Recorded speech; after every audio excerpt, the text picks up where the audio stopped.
राष्ट्रीय स्वयंसेवक संघाचे सरसंचालक मोहन भागवत यांचे 24 फेब्रुवारीला धामणगाव रेल्वे आगमन झाले असता त्यांचे महिलांनी स्वागत केले।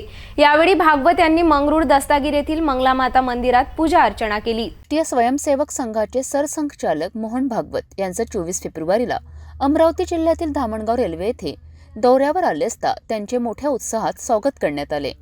महिलांनी भागवत यांना ओवाळून औक्षवंत करून स्वागत केलेत।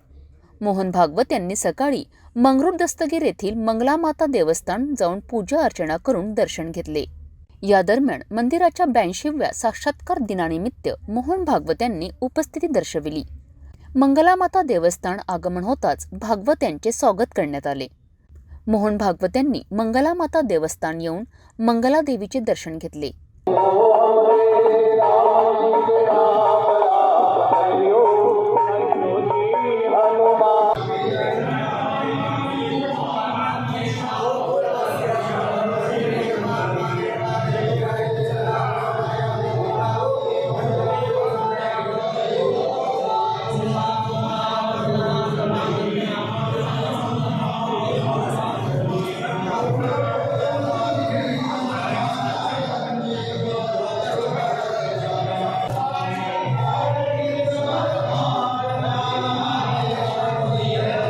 यावेळी मोहन भागवत यांनी धामणगाव रेल्वे येथील विविध ठिकाणी भेटी दिल्यात।